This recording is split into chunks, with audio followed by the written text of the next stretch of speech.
Bismillahirrahmanirrahim.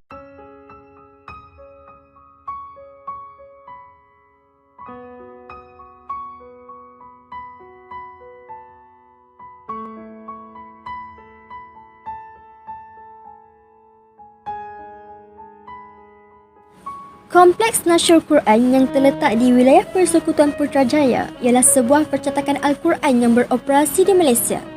Ia merupakan pusat percetakan Al-Quran yang kedua terbesar di dunia selepas pusat percetakan Al-Quran Al-Malik Fahd, Madinah. Kompleks ini mula beroperasi pada 13 Jun 2017 dan dirasmikan oleh Timbalan Perdana Menteri Malaysia ketika itu, Datuk Seri Ahmad Zahid Hamidi. Yayasan Restu merupakan pemilik kepada Kompleks Nasyur Quran. Nasyur Quran berfungsi bukan hanya setakat sebagai pusat percetakan, bahkan sebagai pusat penyelidikan, pentafsiran, penterjemahan dalam pelbagai bahasa, penerbitan dan pengagihan Al-Quran. Para pengunjung boleh melawat dan mendapatkan pelbagai produk Al-Quran, surah Yasin dan buku-buku doa. Terdapat 10 langkah penting untuk proses pembuatan Al-Quran di kompleks ini, seperti pembangunan struktur dan motif, pengimbasan struktur dan motif menggunakan perisian AutoCAD, strategi pewarnaan dan lembaran di drop down emas tulen. Lambaran ini pula diwarnakan satu persatu oleh sekumpulan pewarna, manakala ayat Al-Quran disalin oleh para penulis khat. Ayat-ayat Al-Quran kemudiannya disemak dan ditasbih, dihantar ke bahagian kawalan penerbitan Al-Quran Kementerian Dalam Negeri untuk pengesahan prof akhir komputer dan percetakan Uzalid sebelum proses percetakan di Kompleks Nasyur Quran sendiri.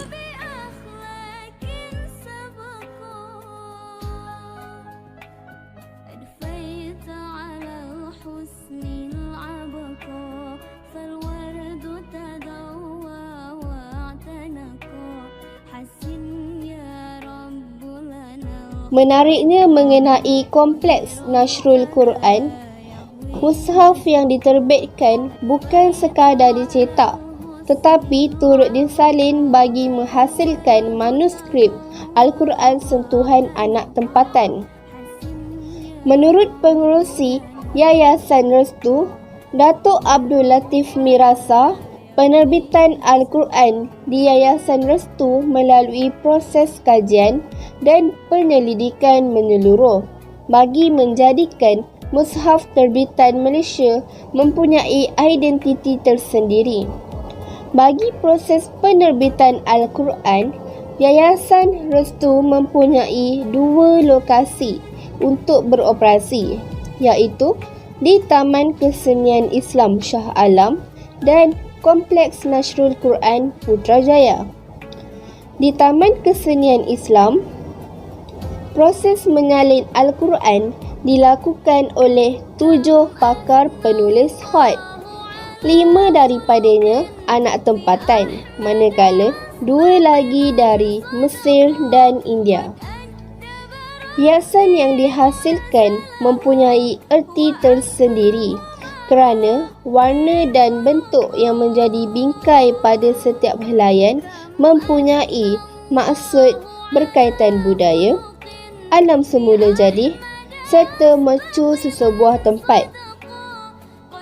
Penulisan khat ini menggunakan bahan daripada alam seperti pokok resam untuk dijadikan pen. Batangnya dijadikan sebagai alat penulisan kerana ianya keras dan boleh dibuat sehalus jarum sehingga negatif kosong. Penulisan juga boleh dibuat menggunakan pen besi.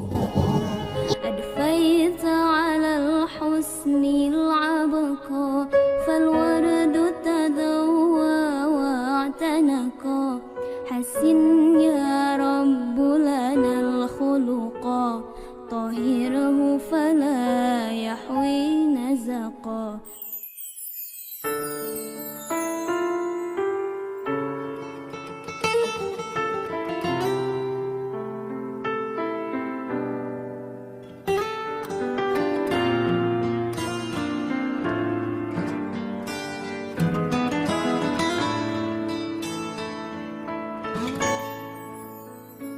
Percetakan Al-Quran di Malaysia adalah berdasarkan kepada sistem percetakan Arab Saudi.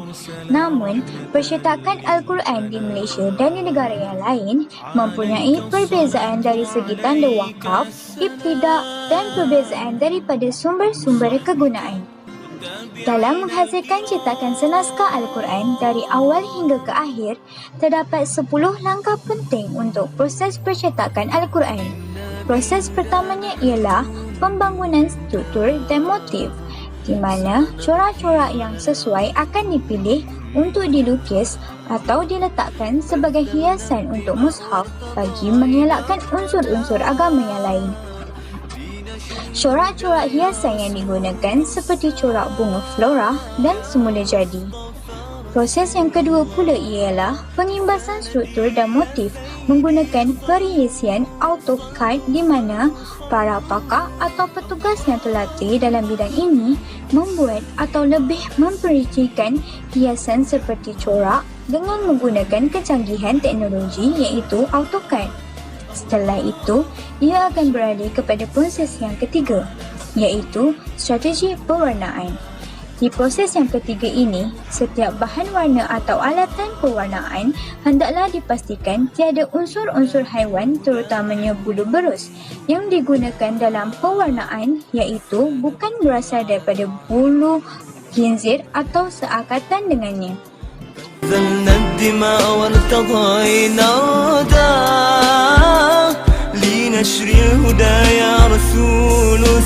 Mushaf Malaysia yang pertama telah mulai disempurnakan sejak 2 dekad lalu dan dalam tempoh 15 tahun sebanyak 5 mushaf telah disalin. Yayasan Restu mempunyai 12 manuskrip yang disebar rapi dalam bilik kebal kerana usaha untuk menyalin mushaf Al-Quran daripada penanda Ottoman tahap bukan satu kerja yang mudah. Di luar lain terdapat satu bahagian khas yang menjadikan mushaf Al-Quran diterbitkannya berbeza dengan penerbit lain iaitu dengan bentuk hiasan yang diusahakan oleh mereka tempatan. Mushaf yang dikeluarkan bukan sahaja untuk diedarkan di Malaysia, malah untuk negara luar seperti Kemboja, Nigeria dan Kazakhstan. Pihak pengkaji akan melawat negara tersebut untuk mengetahui motif yang menggambarkan identiti masing-masing. Dalam tempoh setahun, sebanyak 1 juta naskah telah diedarkan di negara tersebut. Dan hari ini, manuskrip yang paling berharga yang dihasilkan oleh Yayasan Restu telah disimpan dengan baik di Shah Alam Selangor.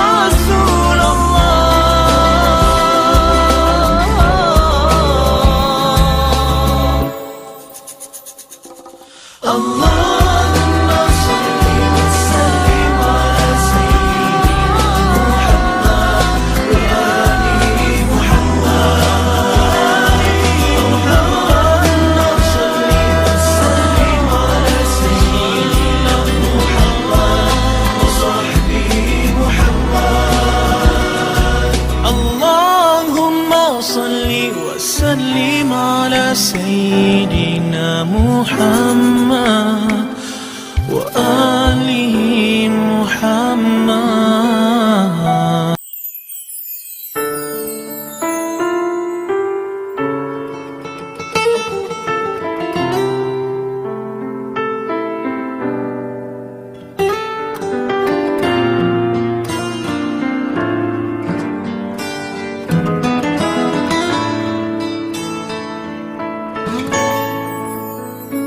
بنا بالهدى يا رسول السلام ويا مرسل رحمة للأنام عليك الصلاة وعليك السلام وصحبك والتابعين الكرام.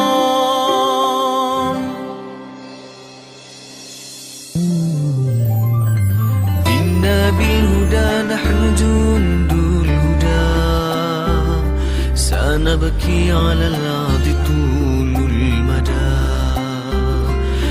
بذلنا الدماء وارتضينا الردى لنشر الهدى يا رسول السلام يا مصطفى رسول الله يا سندي يا سيدي صلوا Berdasarkan Akta Pencetakan Teks Al-Quran 1986 Seksyen 11, bahan buangan daripada pencetakan Teks Al-Quran telah memperuntukkan bahawa seseorang yang mencetak sesuatu teks Al-Quran atau bahan Al-Quran hendaklah mengambil semua langkah yang perlu untuk memastikan bahawa segala bahan buangan yang berada di atasnya tercetak atau terdapat sesuatu ayat Al-Quran dimusnahkan dengan serta-merta.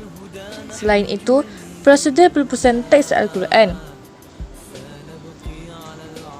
Teks Al-Quran yang dilupuskan hendaklah dibakar keseluruhannya tanpa tertinggal mana-mana bahagian yang tidak terbakar dan memastikan berat debu adalah tidak melebihi 5% daripada berat asal bahan yang dibakar. Seterusnya, debu yang mengandungi teks Al-Quran yang telah dibakar hendaklah dipastikan dan dikumpulkan supaya tidak ditiup angin atau bersepah. Bahan yang telah dibakar hendaklah ditanam pada tempat yang bersih atau tempat yang tidak dilalui orang atau dibuang ke dalam laut dan sungai yang mengalir airnya. Akhir sekali, adab dan etika pengendalian aktiviti pelupusan. Aktiviti pelupusan yang melibatkan proses pembakaran perlulah mempunyai kelengkapan dan alat yang mencukupi. Selain itu, bahan atau debu yang mengandungi ayat-ayat suci Al-Quran perlulah dikumpul dan diletakkan di dalam suatu bekas yang sesuai. Bekas atau tempat yang dikumpulkan bahan-bahan atau debu ayat suci Al-Quran hendaklah diletakkan di suatu tempat yang tinggi atau berlapik dengan suatu alas yang sesuai, atau diletakkan di suatu tempat yang difikirkan sesuai untuk menjaga kehormatan Al-Quran.